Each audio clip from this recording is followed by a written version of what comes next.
Daddy isn't dead. He's under the floor, Anna Grant whispered, her small voice cutting through the station's hum like a shard of ice. The police officers froze, their breaths catching as they began digging into the case. Chief Mark Rivers glanced up from the incident report, his stomach twisting. Name of the reporting party, Martha Grant. Content, missing husband. No trace, no additional notes.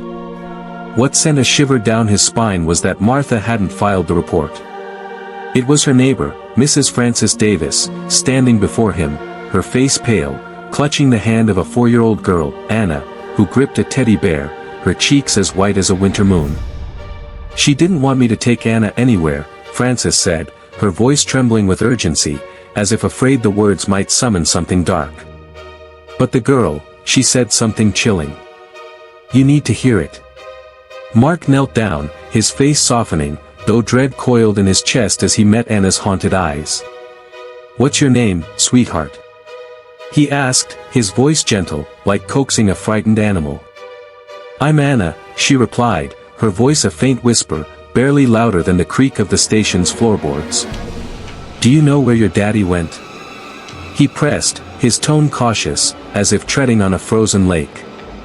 Anna didn't answer immediately. Her large, dark eyes quivered, reflecting the dim station lights like twin pools of shadow. Then, slowly, she said, Daddy's under the kitchen floor. The room turned cold, the air heavy with an unspoken terror. Mark glanced at Frances. Her face had gone ghostly white, her hands trembling. A young officer nearby coughed, masking a shudder that rippled through him. What did you say? Mark leaned closer, his voice no longer soft but edged with unease, like a man peering into a void. Daddy's under the kitchen floor, Anna repeated, her words steady but hollow, echoing like a distant scream. Where the tiles are lighter. Daddy's really cold. A bone-chilling silence smothered the room, broken only by the faint buzz of flickering lights. Mark signaled Lieutenant Richard Monroe to approach, his pulse hammering in his ears. Get Martha Grant to the station, he ordered, his voice sharp. Set up an investigation team. I want that scene checked within the hour.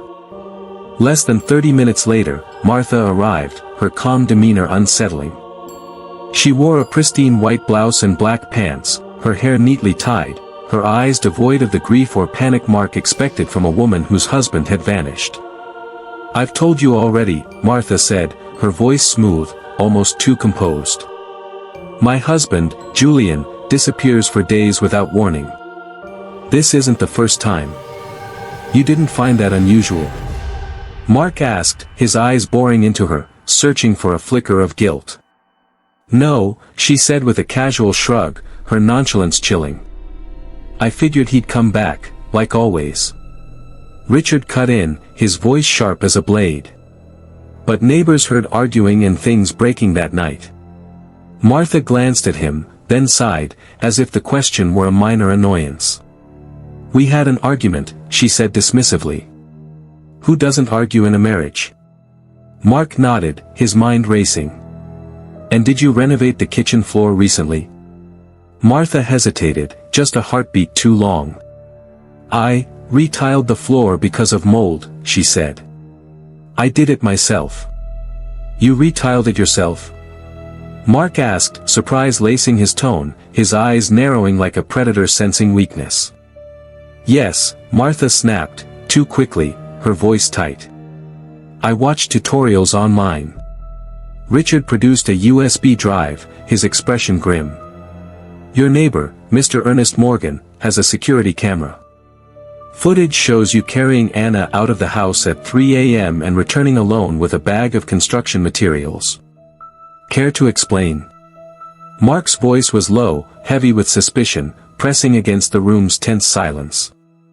Martha bit her lip, her composure cracking for a fleeting moment. I didn't want Anna breathing in the mold. I took her to a friend's house. The materials were for fixing the house myself. Mark raised an eyebrow, his skepticism a tangible weight. No receipt for the materials, no contractor, no official notice of repair. And your daughter says her father is under the kitchen tiles. Quite the coincidence. Martha's fists clenched, her voice rising, sharp and defensive, like a cornered animal. Are you accusing me of killing my husband? She demanded, her eyes flashing. We're not accusing anyone, Mark replied, his tone steady but cold as frost. We're asking questions. And your answers don't add up. Martha turned to Richard, her gaze fiery. You're an investigator, but do you know anything about an unhappy marriage? Do you know Julian used to hit me? Mark cut in, his voice like steel. Do you have proof? Medical records, hospital visits, police reports. Martha fell silent, then exhaled sharply, her breath shaky. I didn't go to the hospital. I endured it. Richard leaned toward Mark and whispered, we need an emergency search warrant. The cement smell is fresh, and her tone. Mark nodded, his jaw tight with resolve. Start the paperwork, he said. I want forensics there first thing in the morning.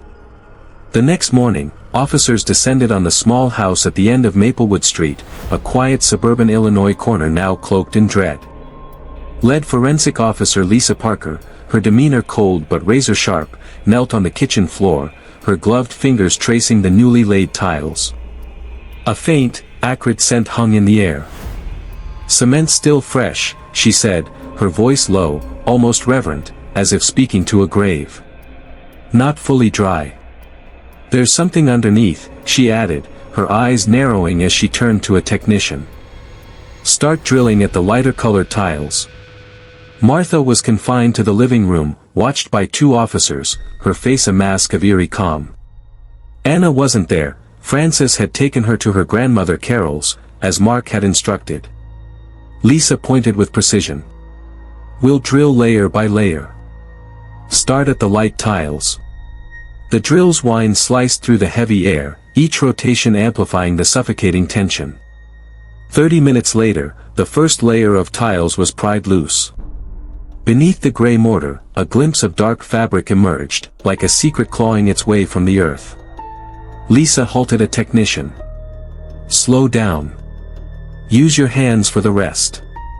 Wearing gloves, they carefully cleared the cement, the room thick with dread.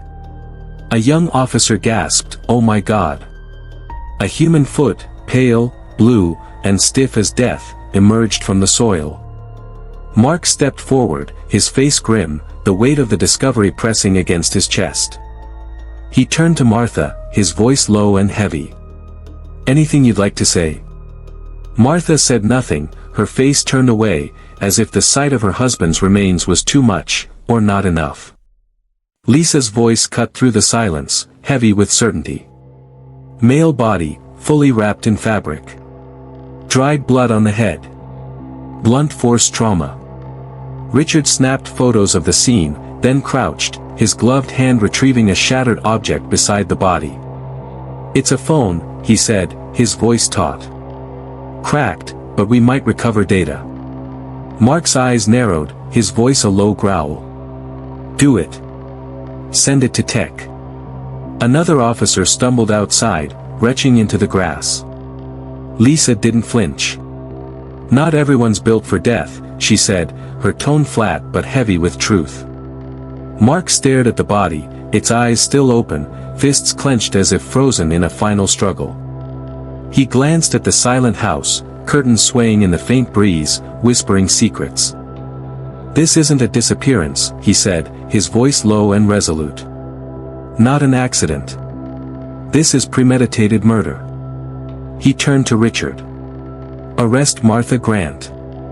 Hold her under Section 142, suspected murder and body disposal." Richard stepped forward, his voice steady as he read her rights.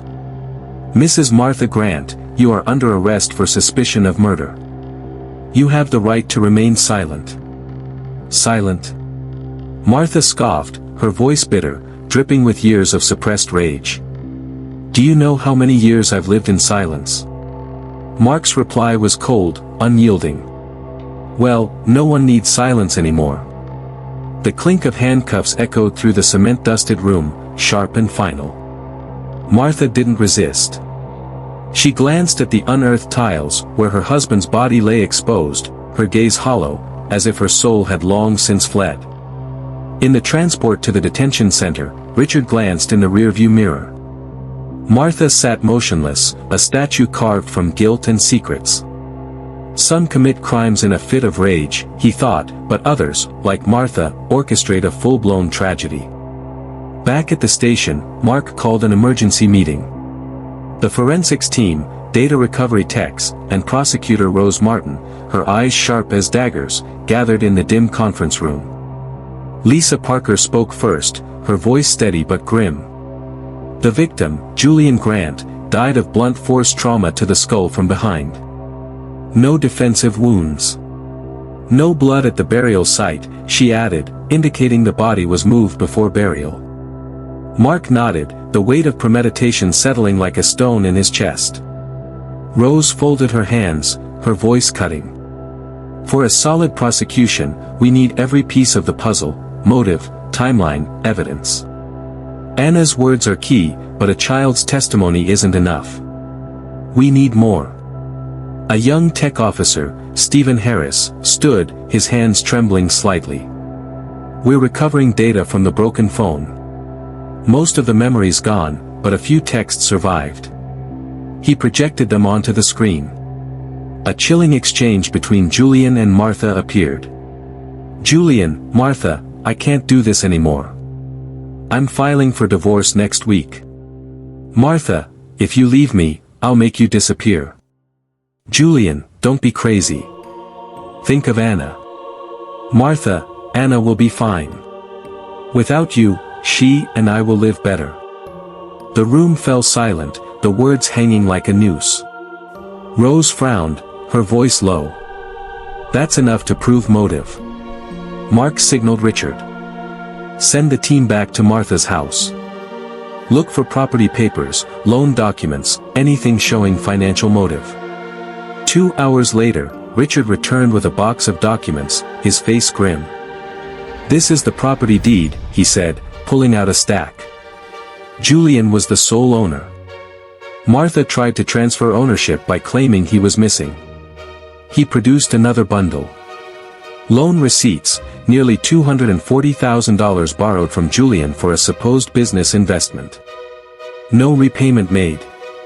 Mark looked at Rose, his voice steady but heavy.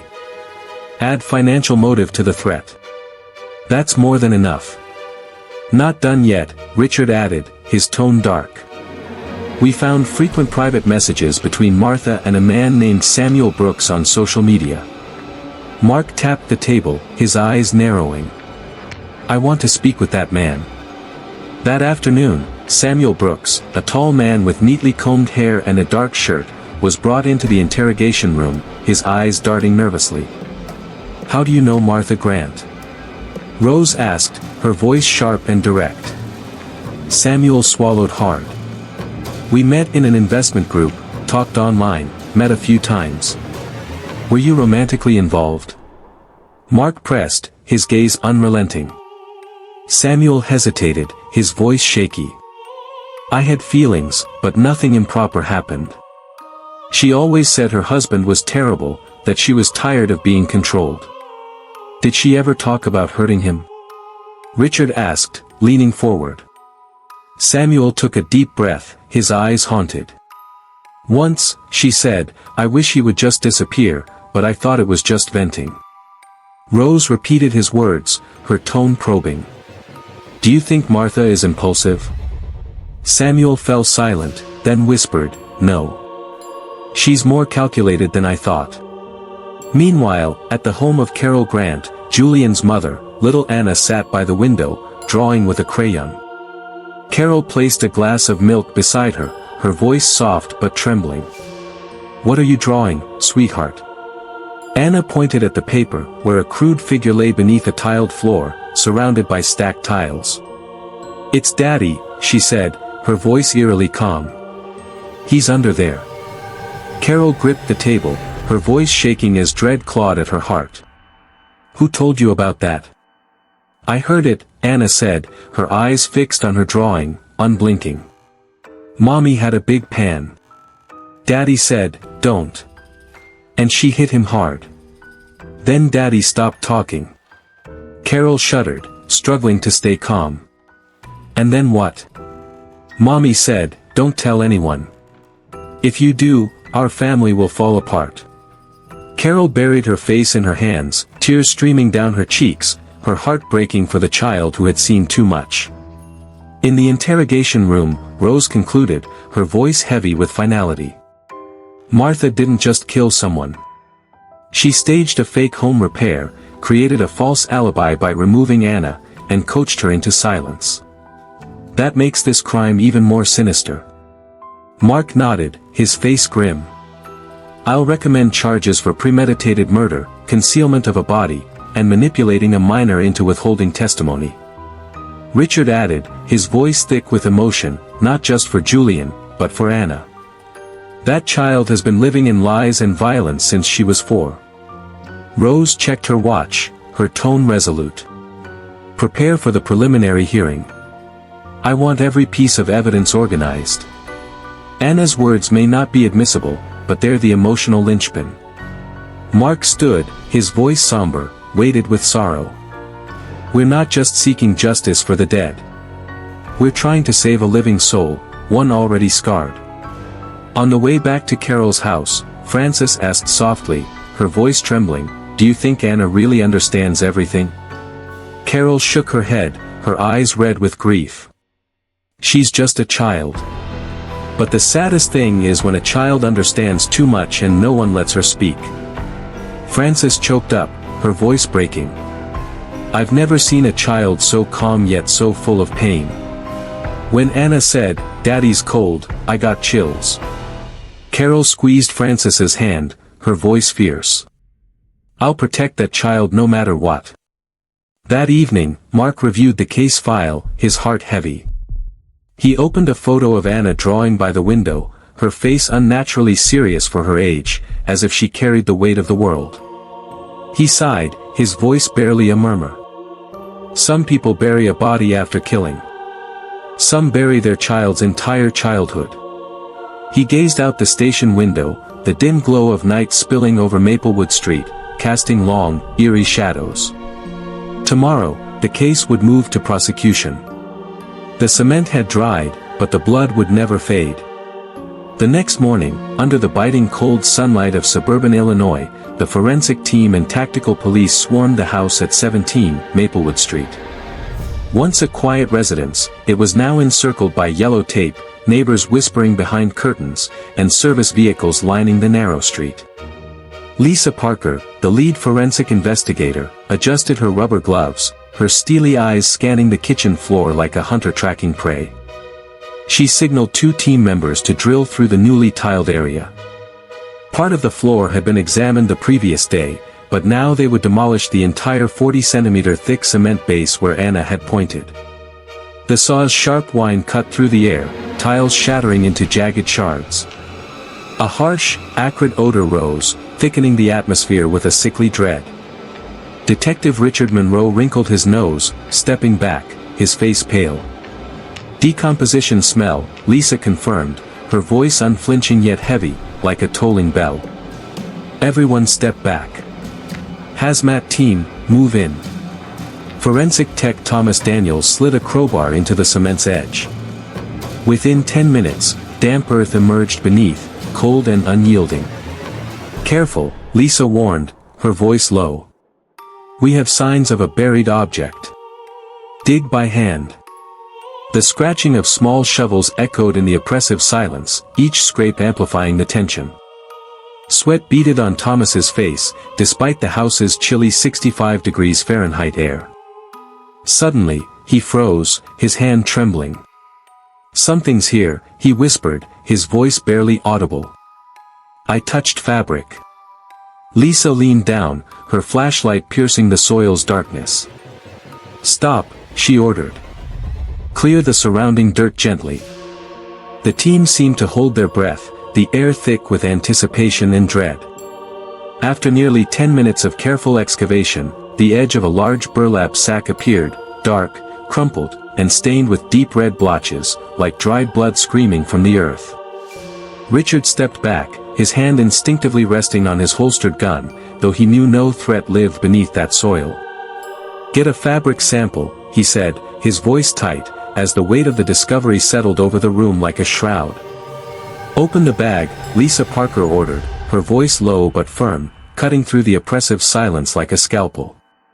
As the zipper rasped open, a wave of putrid air erupted, thick with the stench of decay. Thomas Daniels gagged, stumbling to the kitchen corner to vomit violently, his retching echoing in the hollow room. Another officer clamped a hand over his mouth, his face drained of color, eyes wide with horror. Inside the burlap sack, a man's body lay curled tightly, contorted to fit the cramped space. His head was caked in dried blood, a deep depression at the temple, a brutal testament to a blunt object strike from behind. Mark Rivers entered, freezing mid-step as his eyes locked on the victim's face, distorted by decay yet unmistakably Julian Grant. The girl was right, he thought, a chill crawling up his spine. Richard Monroe stepped forward, his hand trembling as he snapped photos, fighting the nausea clawing at his throat. Lisa pulled a small pouch from beside the body, her gloved fingers steady despite the grim discovery. "Another piece of evidence," she said, her voice heavy with certainty. "A broken phone," she noted. "Send it to tech." "Recover everything," Mark ordered, his gaze fixed on the corpse, its lifeless eyes seeming to stare back. Lisa nodded, her tone clinical but grim. "The body's been dead at least 72 hours. No restraints. Fatal blow to the head, consistent with a sudden strike from behind. Blood pooled on the back and collar suggests he was attacked while standing, then fell and was bagged." Richard scribbled notes, his voice tight. "So Julian never had a chance to fight back. Death was quick." Lisa added, "No defensive wounds on the hands. Left hand still clenched, likely a final reflex before losing consciousness." Another forensic tech, James Morgan, quietly peeled back the rest of the burlap, his movements cautious, as if disturbing a sleeping beast.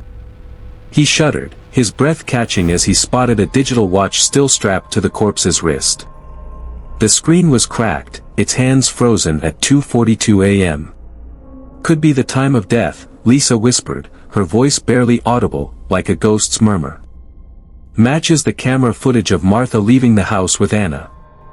Mark turned to Richard, his voice resolute. "Call Rose.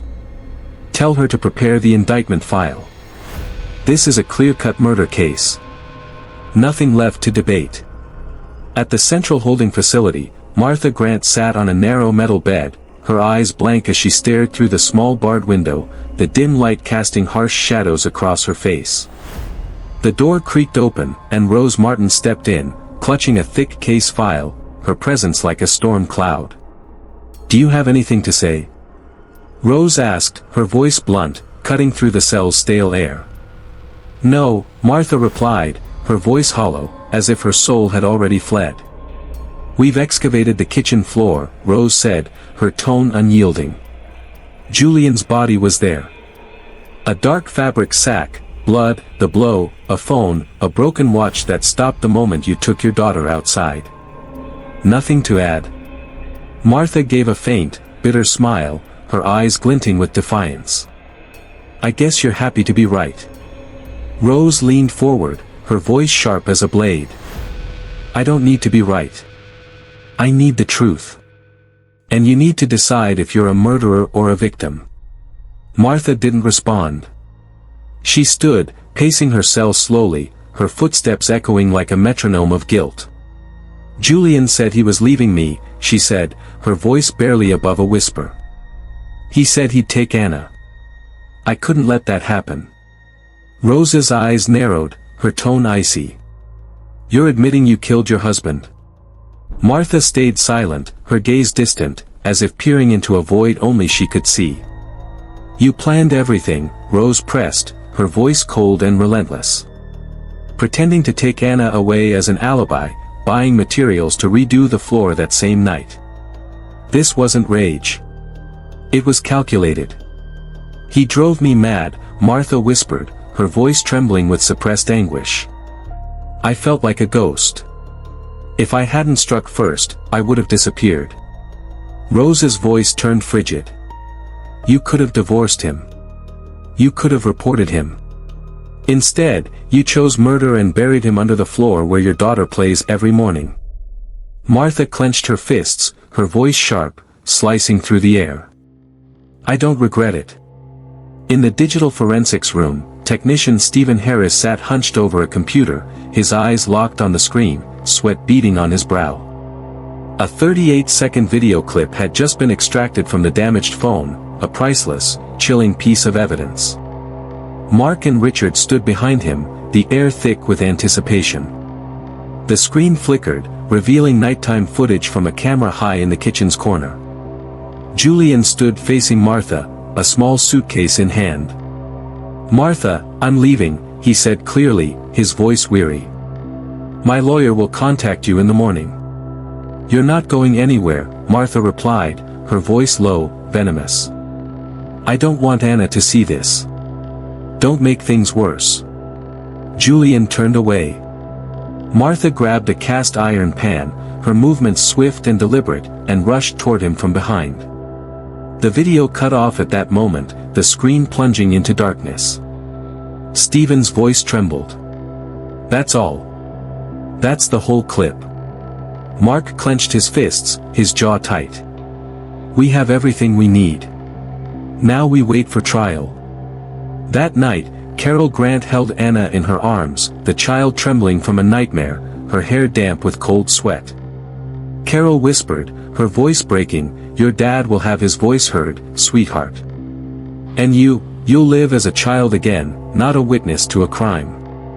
Outside, rain began to fall, light but cold, pattering against the windows like mournful whispers. Beneath the removed kitchen tiles, the room stood empty, but the memory of death lingered, soaked into every seam of grout, every shard of tile, like Julian's last, betrayed breath. The preliminary hearing took place in the regional courthouse of Illinois, the air heavy with suffocating tension. Martha Grant was led in, her gray prison uniform stark against her disheveled hair, no longer neatly styled. Her eyes held defiance, but fatigue and strain lurked beneath, like cracks in a crumbling facade. Across from her stood prosecutor Rose Martin, her face sharp and cold as ever, flanked by Mark Rivers and Richard Monroe. On the public benches, Carol Grant sat quietly, clutching Anna's small hand as the girl sat obediently, her face unnaturally still. Rose began, her voice calm but piercing. Mrs. Martha Grant, today we offer you the chance to state the full truth. This is your final opportunity to explain your actions. If not, the evidence is sufficient for a first-degree murder charge. Martha gave a bitter smile, her eyes glinting. The truth? Since when do the ones in handcuffs get to tell their side of the story? Mark's voice was cold, unyielding. Since the moment you picked up a cast iron pan and ended your husband's life. Since you turned your kitchen into a grave for the man your daughter called Dad. Martha glanced at Carol and Anna, her eyes flickering with something, regret, perhaps, before returning to steely calm. Julian wasn't the saint you think he was, she said, her voice low. Richard raised an eyebrow, his tone sharp.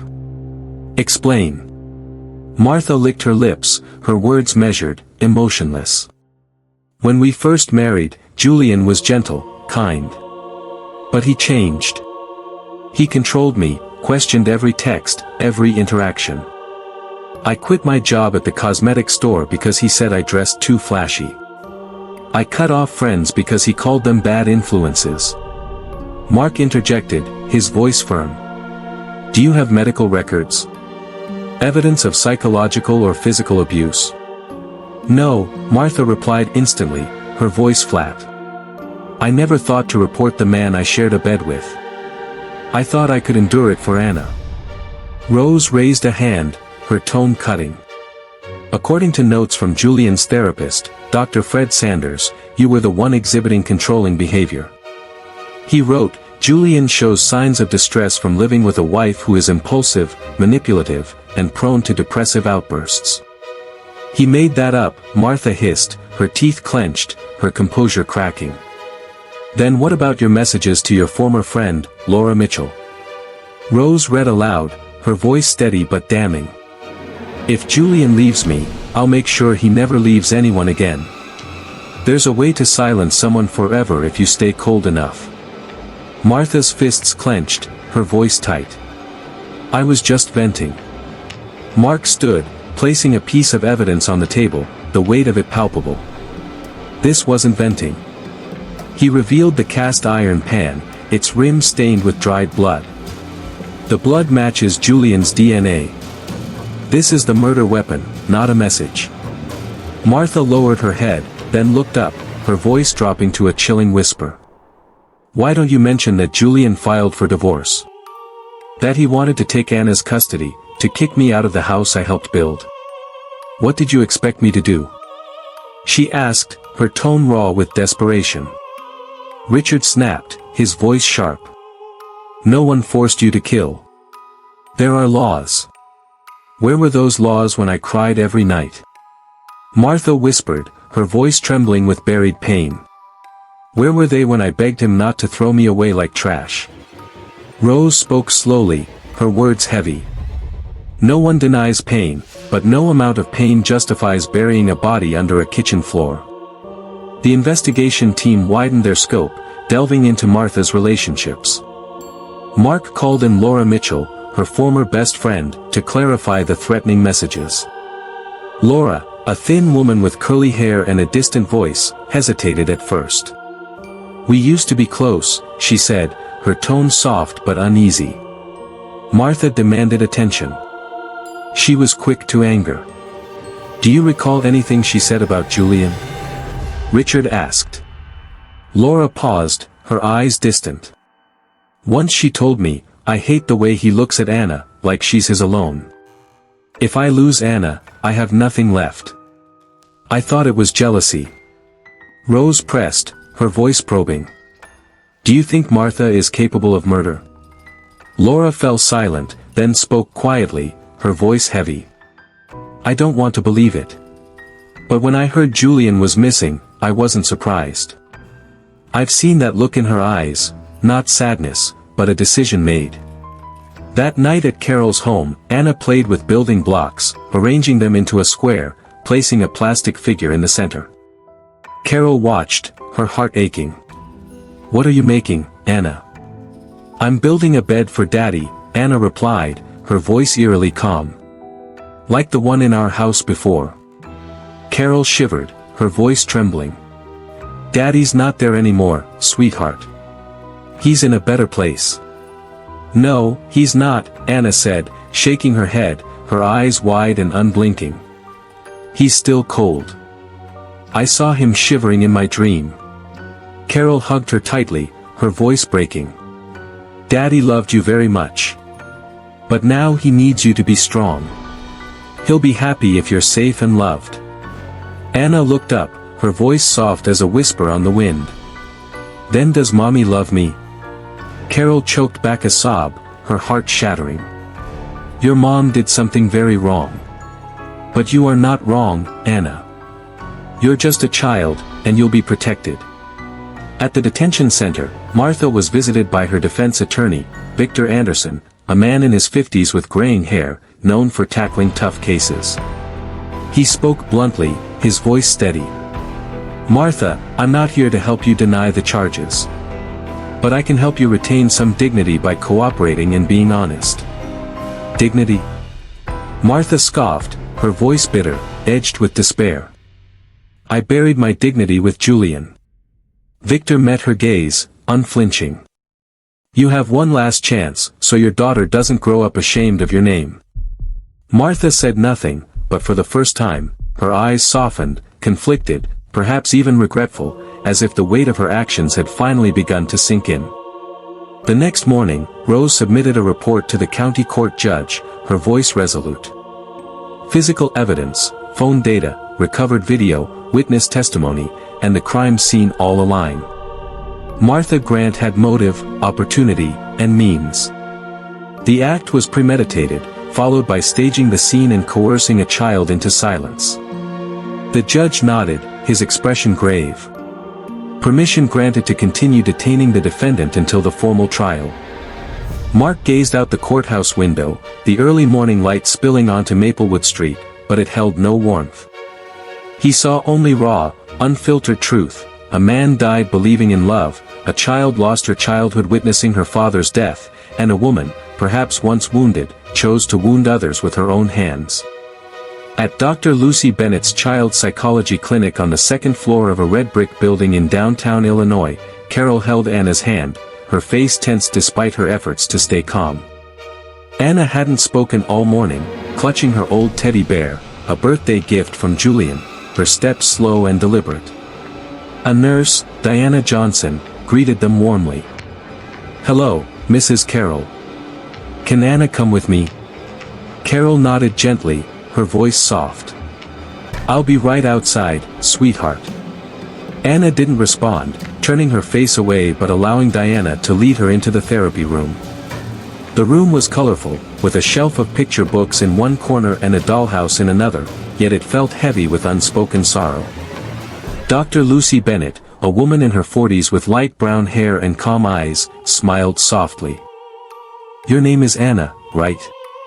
Anna nodded, her movements small, guarded.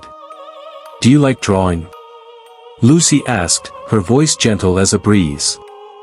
Anna nodded again, pulling a crayon and a folded sheet of paper from her pocket. She unfolded it, revealing a scribbled drawing, and laid it on the table. Lucy leaned forward, her breath catching. The picture showed a kitchen, a figure lying flat beneath a tiled floor, the tiles shaded gray, the man a dark, eyeless, shadowy form. "Who is this, Anna?" Lucy asked, her voice steady but tinged with sorrow. "That's Daddy," Anna replied, her tone flat, as if reciting a grim fairy tale. "What is Daddy doing?" "Daddy's under the floor," Anna said. "Where the new tiles are. He's very cold." Lucy tilted her head, her voice soft. "Who told you that?" "I heard it," Anna said, her eyes unblinking, locked on the drawing. "Daddy called me. I dreamed he was shivering and saying, 'Anna, I'm so cold.'" Outside, Carol sat beside Mark, who had come to check on Anna. "She hasn't said much," Carol sighed, her voice heavy with grief. "But my granddaughter, she knows. More than we imagined." Mark sat in silence, his gaze distant. "I once asked Anna, 'Where's your dad?' and she answered without flinching, with a brutal kind of truth." Carol turned to him, her voice cracking. "A 4-year-old shouldn't have to live in that kind of truth, Chief." Mark nodded, his heart heavy. "I know." Back in the therapy room, Lucy continued gently. "Who put Daddy under the floor?" "Mommy," Anna said, her tone eerily calm, like narrating a story from a distant world. "What did Mommy do to Daddy?" "Mommy told him, 'Be quiet.'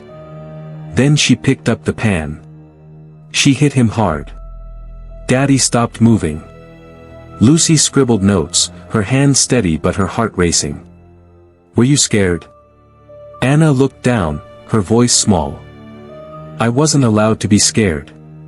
Mommy said if I told anyone, the whole family would fall apart. Then she cried. I was scared of her crying." Lucy set her pen down, taking a deep breath to steady herself. This was clear post-traumatic stress disorder. Anna hadn't just witnessed a death, she'd been forced into silence, a burden far too heavy for a 4-year-old to bear. That night at Carol's home, Anna returned from therapy, her face pale. She ate little dinner, instead sitting quietly to draw. Carol tiptoed over, her heart pounding as she peered at the paper, dreading what she might see. In the drawing, a man stood beside a small girl holding a red balloon, their figures stark against the crayon-scrawled page. "Who is this, sweetheart?" Carol asked, her voice trembling, a knot of dread tightening in her chest.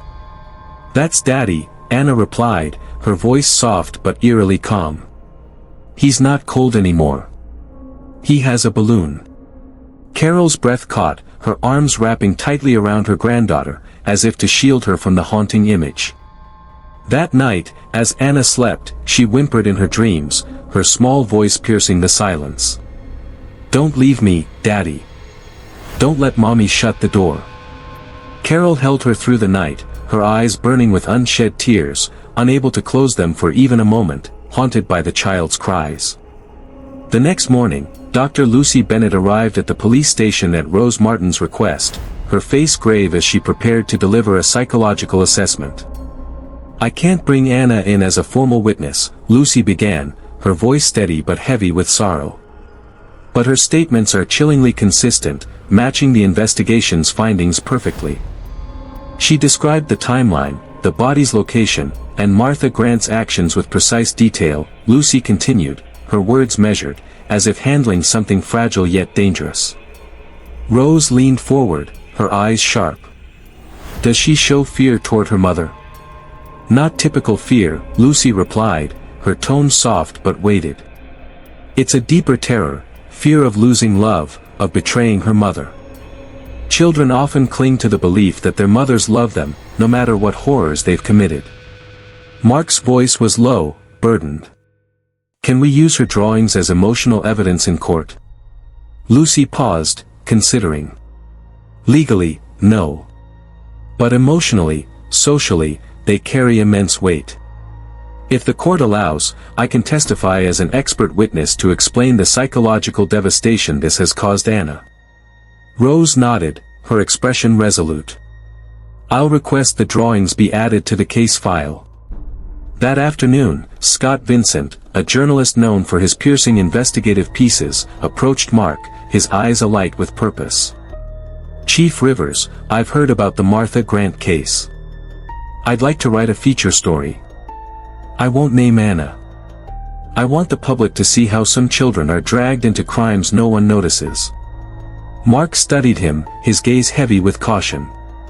"As long as you don't cause Anna more harm, you can access non-confidential information." Scott nodded, his voice earnest. "I'd like to title it, Dad Under the Kitchen Floor, A Child's Truth." Mark held his gaze for a long moment, his voice soft but firm. "Write it with your heart, not just your pen." At the detention center, Martha received Anna's psychological report, delivered by her attorney, Victor Anderson. "Your daughter is in long-term therapy," he said, his tone blunt. "She still calls you Mommy, but her sleep is plagued by nightmares. She says you hit her dad with a pan, told her to stay silent." Martha's hands trembled, her knuckles whitening as she gripped the report.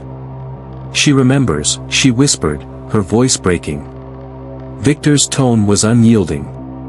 "She doesn't just remember, she draws it, every tile, every word you said. What have you left Anna, Martha, besides a childhood buried in concrete?" Martha bit her lip until it bled, her silence louder than any confession, her eyes haunted by the weight of her daughter's truth. Late that night, Mark sat alone in his office, the dim light casting long shadows across his desk. A stack of Anna's drawings lay before him, kitchen floors, burlap sacks, shadowy figures lying still. He gently touched one, a drawing of a little girl crying beside an adult slumped on the ground. In wobbly letters, Anna had written, "I miss Daddy." Mark's chest tightened as he wrote in his investigation journal, his pen heavy. It's not just adults who carry pain. Sometimes, the smallest ones bear the heaviest truths, naming evil with the most honest voice, Daddy is under the kitchen floor. Days after Martha's indictment, Mark's team received a detailed financial report from the Central Bank of Illinois, a 50-page dossier listing Martha's transactions in the 3 months before the crime. Richard Monroe flipped through the pages, his frown deepening at a pattern of cash withdrawals, always at 2 a.m., the same time Martha claimed she was grocery shopping, unable to sleep. "No store is open at that hour," Richard said firmly, his voice edged with suspicion. "She wasn't shopping. She was paying someone or buying materials off the books." Mark nodded, his jaw tight. "Cross-check with ATM locations near her home. Look for surveillance cameras within a 3-kilometer radius." 3 hours later, Nathan Rogers, a young officer, returned with footage from an ATM 2 blocks from Martha's house. In it, Martha wore a hat and dark glasses, withdrawing over $8,000 in cash at 2:16 a.m., 3 days before Julian vanished. Mark's eyes narrowed. Cash. No trail. In the middle of the night, she was preparing for something no one could know about. Or preparing for a life without Julian, Richard added, his tone grim. Rose Martin expanded the investigation, sending a request to the Federal Property Registry to confirm ownership of the Maplewood Street house. The report confirmed Julian inherited the house from his father, listed solely in his name before the marriage. Martha had no legal claim. Mark reviewed the document, his voice grave. The motive is glaring. If Julian divorced her, she'd lose the house, Anna, everything. Murder was her way to keep it all. Rose nodded, her expression steely. We need to examine her relationship with Samuel Brooks more closely. Even if he wasn't involved, he may have been an emotional catalyst. Samuel Brooks was summoned again, this time to a cold, gray room lit by harsh fluorescent lights. No coffee, no water, no smiles. Mark and Rose sat across from him, their faces unyielding. We've reviewed your phone, Rose began, her voice sharp. Hundreds of messages with Martha. In one, she says, I'll be free soon. Wait for me. And you replied, don't do anything you'll regret. Samuel swallowed hard, his eyes darting. I didn't know about the murder. But you knew Julian was filing for divorce, Mark pressed, his tone relentless. Yes, Samuel admitted, his voice shaky. Martha told me. She said Julian would take Anna. She was breaking down. I thought she just needed someone to talk to. I didn't think. Did she promise you anything? Rose asked, her voice cutting. Samuel lowered his head, his voice barely audible. She said if Julian was gone, she'd sell the house. She needed money to move to Boston with me. Mark slammed his palm on the table, his voice thunderous. So she killed him for the house, then planned to start over with you. Samuel trembled, his voice breaking. I didn't know it would go that far. I swear. Back at the station, Rose requested a deep dive into digital bank accounts, particularly cryptocurrency transactions. Nathan uncovered a hidden wallet where Martha transferred $16,000 a week after Julian's disappearance. Richard lit a cigarette outside the station, exhaling a stream of smoke, his face grim. Mark followed, placing a hand on his shoulder. Unbelievable, Richard muttered. She didn't kill in a fit of rage. She planned it. A meticulous plan. Not just planned, Mark said slowly, his voice heavy with disgust.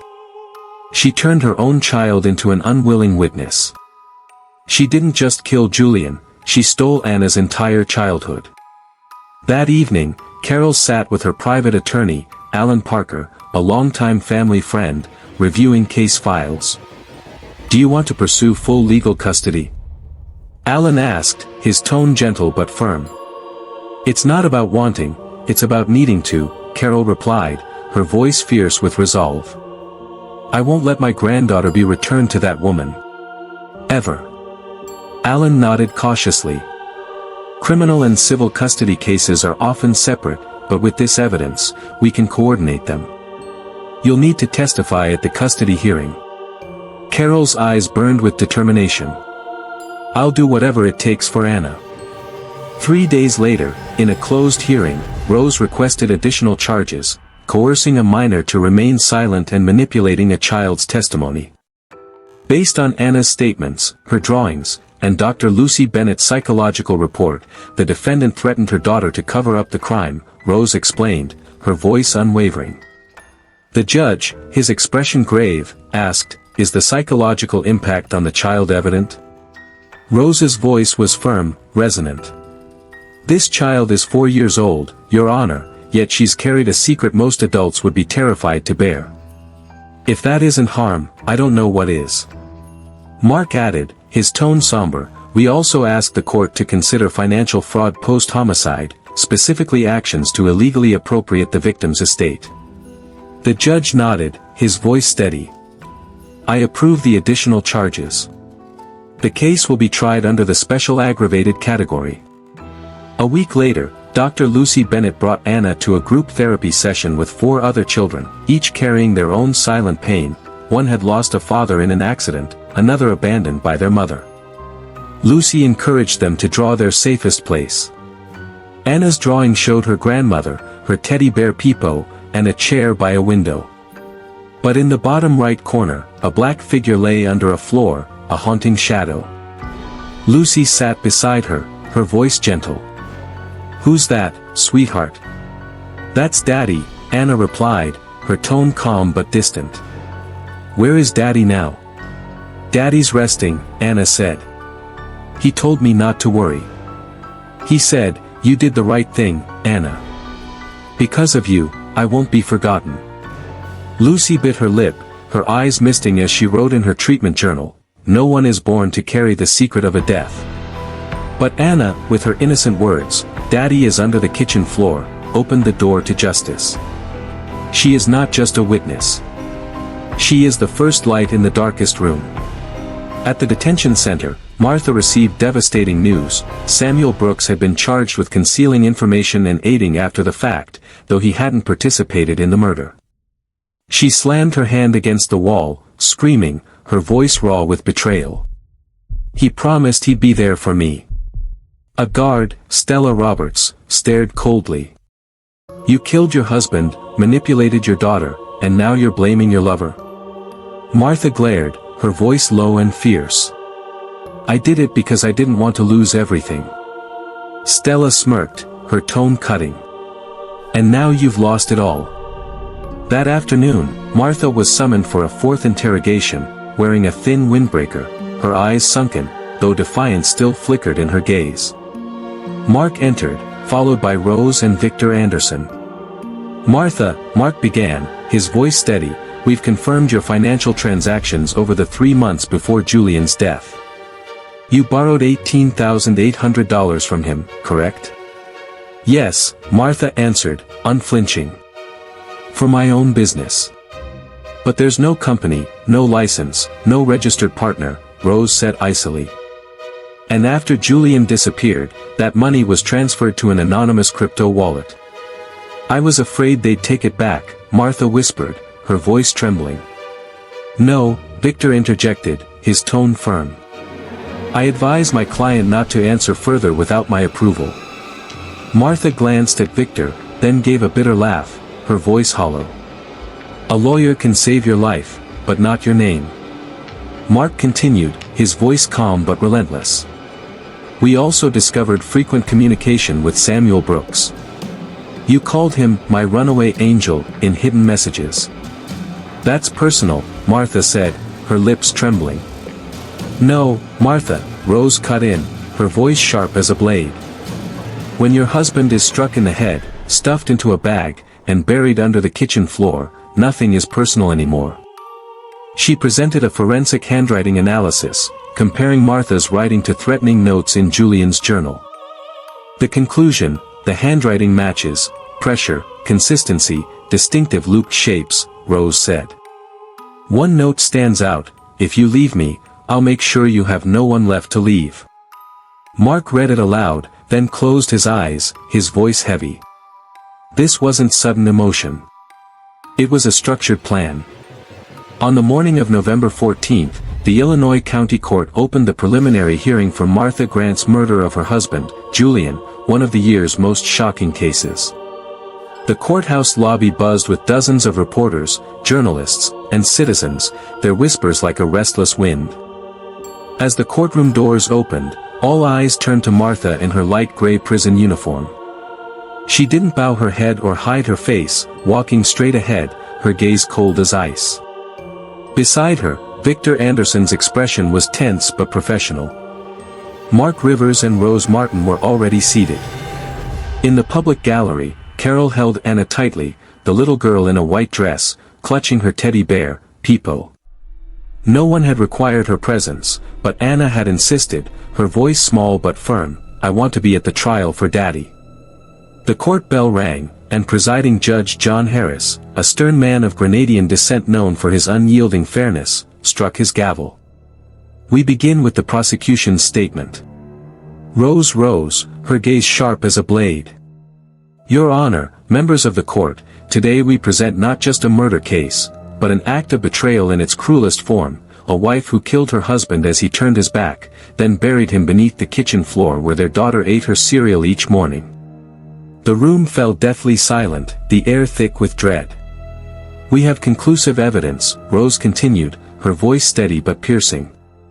The defendant's threatening messages to the victim, extracted video showing the violent act with a blunt object, financial records of suspicious cash withdrawals and untraceable transfers. And above all, the testimony of the victim's young daughter, who unknowingly revealed the truth with one sentence. Rose turned to the jury, her voice resonant. Daddy is under the kitchen floor. We cannot let this child grow up in a world where silence after murder can be weaponized, especially a child's silence. Soft applause echoed from the back row. Judge Harris struck his gavel, restoring order. Victor rose, stepping to the center, his voice measured. I don't deny Martha's actions were wrong, but I ask the court to consider, some people are pushed to their limits. Martha was controlled by Julian, emotionally abused for years. She acted in a psychological breakdown, terrified of losing her child, her home, her life. She is not a cold-blooded killer. She is a desperate mother, Victor Anderson declared, his voice heavy with conviction. Whispers rippled through the courtroom, like a cold wind stirring dead leaves. Rose Martin stood abruptly, her eyes blazing. If Martha feared losing her child, why did she do the one thing that guaranteed Anna would lose both parents? Victor lowered his head, silent, then spoke softly, Your Honor, with the court's permission, I'd like to present the child's testimony, interpreted by her psychologist through a drawing that captures a child's truth about the incident. Rose did not object, her expression unreadable. A police officer placed Anna's drawing on an easel in the courtroom center, its stark imagery chilling the air. It depicted a man lying beneath a tiled floor, uneven tiles stacked around him. Beside him stood a woman gripping what looked like a frying pan, and next to her, a little girl wept, her crayon tears vivid on the page. The courtroom fell into a suffocating silence. Judge John Harris leaned forward, his voice grave. Was this drawing made by the child after the incident? Yes, Your Honor, Dr. Lucy Bennett replied, her tone steady but tinged with sorrow. It was created during a therapy session, without guidance. Beneath the picture, Anna wrote in wobbly letters, Mommy said to be quiet, but I still heard Daddy say he was cold. Martha lowered her head, her shoulders trembling, unable to face the haunting image. Carol leaned toward Anna, tears streaming down her face, and whispered, You've told the whole world what kind of man your father was. Midway through the hearing, Judge Harris permitted Dr. Lucy Bennett to take the stand as an expert witness. She stood, composed yet visibly moved, her voice carrying the weight of Anna's trauma. Anna is suffering from severe post-traumatic stress disorder. Despite being only 4, she described the sequence of events with details that match forensic findings. Most notably, she said, Mommy hit hard. Daddy didn't speak anymore. Mommy said I had to be quiet. A juror, her voice tentative, asked, Do you believe a child that age could have imagined such things? Lucy's answer was firm, resolute. No. A 4-year-old cannot construct such accurate depictions unless they directly witnessed it or heard it so clearly it became etched into their memory. The judge nodded, his expression somber. Thank you, doctor. While the child's testimony cannot be used as formal legal evidence, it will be noted as a critical social factor in this case. The hearing stretched into the late afternoon, the air heavy with tension. At last, Martha was invited to make her final statement. She rose, walking slowly to the courtroom center, her eyes no longer sharp but hollow, as if the life had drained from them. I have no defense left, she said, her voice cracking. I used to think I was the victim. But when I saw my daughter holding her teddy bear, drawing pictures of a corpse, I no longer feel worthy of calling myself a mother. Mark looked at Martha, then turned away, his chest tight. Richard closed his eyes, his jaw clenched. Rose gripped the table, her knuckles white. Martha's gaze found Anna, her voice breaking. "You did the right thing, Anna. I was wrong. I'm sorry." She bowed her head, her words barely audible. "I accept every sentence. I only ask, please don't send my daughter back to that house." Judge Harris struck his gavel, the sound echoing like a final judgment. This court session is hereby concluded. The defendant, Martha Grant, is charged with the following crimes: first-degree murder, concealment of a corpse, financial fraud in pursuit of unlawful inheritance, and, most severely, coercing a minor to withhold testimony and causing direct psychological harm to a child. He paused, his voice steady but heavy. After a full review of physical evidence, financial records, video footage, eyewitness testimony, psychological evaluations, and all actions pertaining to the concealment of the body, coercion of a minor, and fraudulent financial conduct, this court finds the defendant, Martha Grant, guilty of first-degree murder, concealment of a corpse, manipulation of a minor, and attempted fraudulent acquisition of assets. Rose Martin gave a subtle nod, her face unreadable. Victor Anderson lowered his head, accepting the verdict. For the totality of these charges, Judge Harris continued, the defendant is sentenced to life imprisonment. Custody of the child shall be permanently granted to Mrs. Carol Grant, the victim's mother, as recommended by the Child Protection Agency and based on the provisional ruling issued last month. A faint breath of relief rippled through the courtroom gallery. Martha showed no reaction, her head bowed, eyes red, lips pressed tight, as if sealing away her last shred of defiance. Judge Harris's tone softened, a rare departure from his usual sternness. "Finally, allow me a personal note, something rarely said in this courtroom." Little Anna, though only 4 years old, spoke the words that unlocked this case. "Daddy is under the kitchen floor," was not the phrase of a naive child, but the truth spoken by the smallest, most fragile among us. She rescued her father from being forgotten and saved herself. He looked directly at Anna, his voice warm. "Thank you, Anna." The little girl met his gaze, her voice soft but clear. "Thank you for listening to me." The media erupted after the verdict. The next morning, the New York Times ran a bold headline, "Justice from a Child's Voice, Anna Grant and the Murder Case That Shook Illinois." Scott Vincent's article detailed the investigation but centered on one haunting idea, the raw, unfiltered power of a child's testimony. One excerpt was quoted widely, "We often say children don't understand, but Anna proved some truths can only be spoken by children because they haven't yet learned to lie." At the Illinois Women's Correctional Facility, Martha was transferred to Isolation Block 3. Warden Stella Roberts handed over her personal belongings, a few trivial items and an old photo. Martha lifted the photo, a snapshot of her and Julian on their wedding day, before Anna's birth. She sat in silence for hours, clutching the frame, her lips sealed, her eyes lost in a past now unreachable. Stella stepped closer, her voice low, cutting. "You had everything, husband, daughter, a home. But you traded it all to keep something you ended up losing." Martha said nothing, her silence a confession of its own. At the City Social Services office, Carol arrived to finalize her legal guardianship of Anna, her hands trembling as she signed the paperwork. Philip Newton, the official, handed her the folder, his voice kind. "Congratulations, ma'am. The court has granted you permanent custody of Anna. She'll enter long-term therapy and attend a new school in a safer area." Carol, too emotional to speak, held Anna's hand tighter, her heart swelling with both grief and hope. "Where would you like Anna to go to school?" Philip asked. Carol thought for a moment, then smiled through tears. "Somewhere with grass, sunlight, and plenty of art supplies." 2 weeks later, Anna enrolled at St. Mary's Preschool, a small school in a quiet town 40 kilometers from Maplewood Street. There, no one knew her past.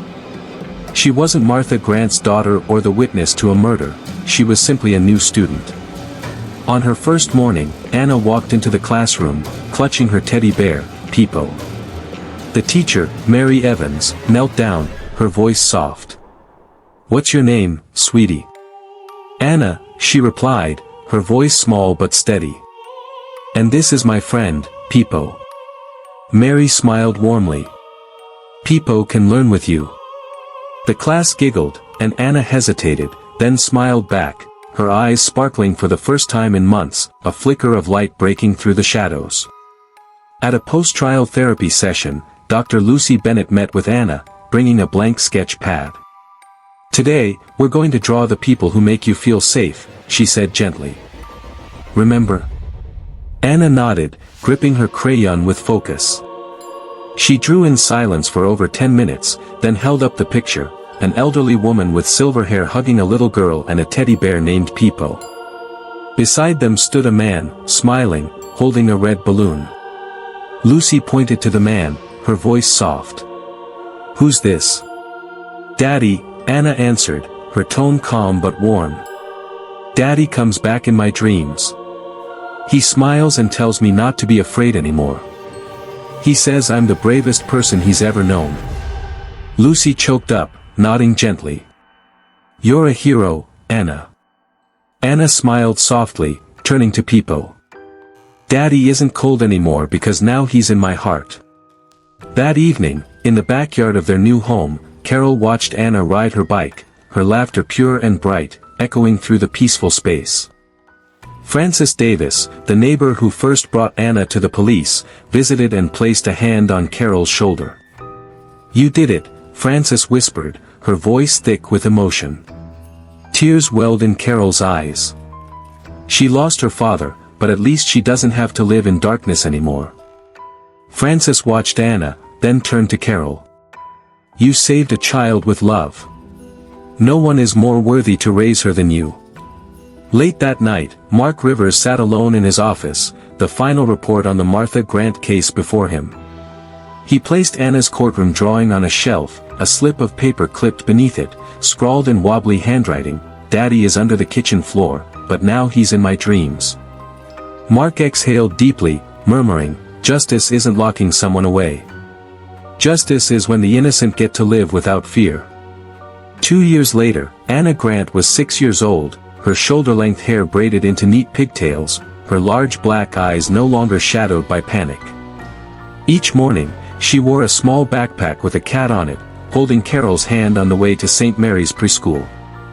It was a special class day, free drawing day. Ms. Mary Evans passed out paper and crayons, smiling warmly. "Today, let's draw the person you love most." Anna didn't speak, just smiled and picked red, blue, and yellow crayons. While other children drew families, pets, superheroes, or princesses, Anna created a simple scene, a little girl standing beside a tall man holding a red balloon, both gazing at the sky. "All done," Anna said, holding up her drawing. Ms. Evans leaned in, her voice gentle. "Who's this?" "That's Daddy," Anna replied, her voice steady, warm. "What is Daddy doing?" "He's watching me grow up," Anna said. "In the drawing and in my dreams." That afternoon, Carol arrived early to pick Anna up. They walked hand in hand through the park, passing a stone bench where Julian used to read every weekend. Carol said nothing, her heart full, gently holding Anna's hand. "Grandma," Anna said suddenly, her voice curious. "Is it true that people never really die if we still remember them?" Carol flinched, her throat tightening. "Why do you ask, sweetheart?" "Because I dreamed Daddy was standing on a cloud," Anna said, her eyes bright. "He waved at me and said, 'Thank you for not being afraid to tell the truth.' Then he floated up, but his shadow stayed." Carol's voice trembled, tears brimming. "Yes, your daddy is still here, in your heart. In every drawing, every dream." Anna squeezed her grandmother's hand tightly. "I'll never forget Daddy." That night, Anna wrote in her diary, her small hand steady, "People think I'm too little to understand, but I do. I know how to keep Daddy with me, not by holding his hand, but by remembering. Daddy used to be so cold. But now he's not cold anymore. He lives in my smile every day. This story reminds us that truth always finds a voice, even from a 4-year-old child. With one seemingly innocent sentence, "Daddy is under the kitchen floor," Anna shattered a silence steeped in darkness, bringing justice to her father. From her, we learn that a child's feelings and words should never be dismissed, for sometimes they see what adults choose to ignore. Love, timely care, and faith in justice can rescue a small soul from the shadows. If you are moved by this story, please give it a like and follow our page. Your support inspires us to share heartwarming stories nearly every day. Thank you for joining us. Until next time.